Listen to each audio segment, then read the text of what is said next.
And that wasn't altogether a flight of fancy, for the people of Merowe had a very extensive iron-making industry. Just consider this enormous pile of industrial waste, of slag.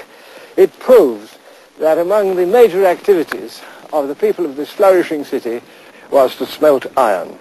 And here is a bit of the residue. A few yards away stood the great temple of Ammon, Meroitic, although dedicated to a very Egyptian god. And somewhere in the sand, if I can find it, there's another remarkable fragment of inner African originality.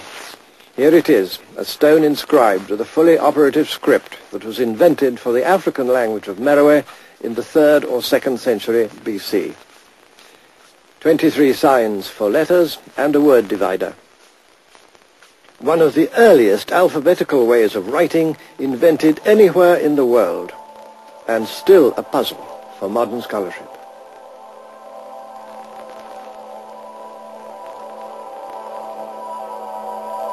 In wealthy houses surrounding the temple were found some of the comforts and enjoyments of Meroitic life.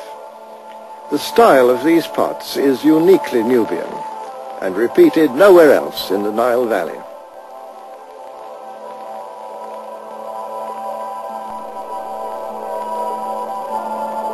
Half a day's journey from Merowe by modern transport, a little further into the sand and rock of the Butana Desert, there stands another complex of stone buildings, this time dedicated to the gods of Kush and not to the gods of Egypt. Nowadays this place is called Musawarat.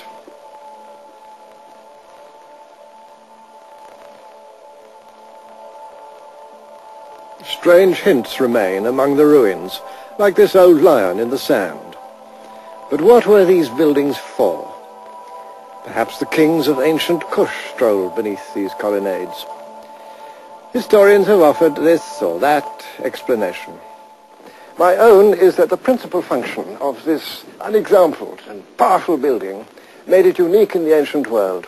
This function, I think, was for the taming and training of the great African elephant. That seems to be the best explanation of the remarkable stone ramps which occur here, like this one, and that one over there, and another long one going over there. We can accept that the taming of the African elephant, bigger and more difficult to handle than its Indian cousin, had become a speciality of the Kushites of Merowe.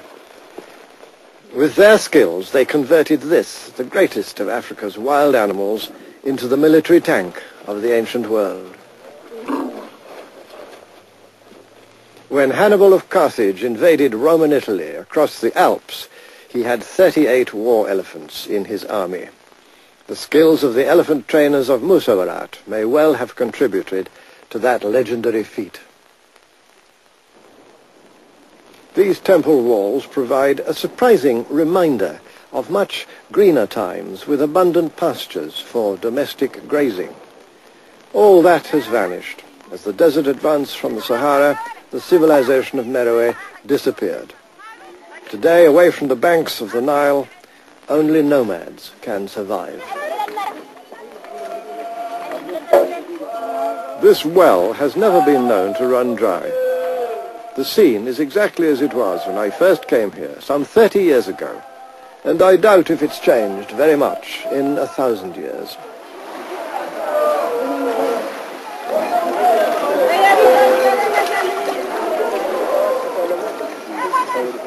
Proud and self-sufficient, these people seem untouched by the modern world.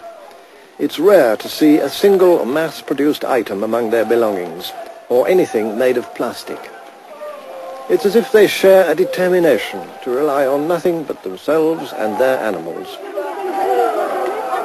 Visiting Europeans have usually made the mistake of judging the degree of civilization among different peoples by the number of their possessions.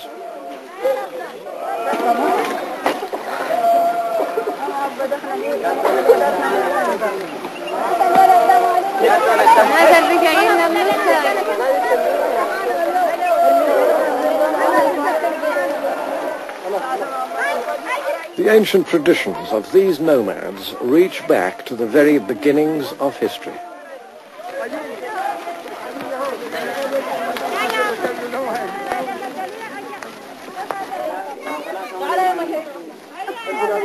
And should they still remember their ancient gods, those too are still here, not yet swallowed up by the encroaching sand.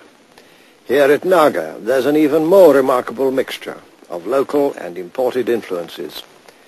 King Netakamani triumphs over his prisoners in a very Egyptian style.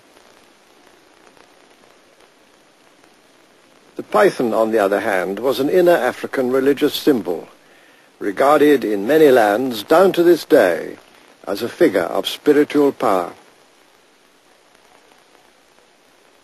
And this representation of the lion god looks quite Indian, with his 3 heads and 4 arms, but he too is uniquely Meroitic. The kingdom of Kush collapsed in the 4th century AD, but evidence has recently come to light that some of its people migrated across the plains of Kordofan towards the Nuba Hills.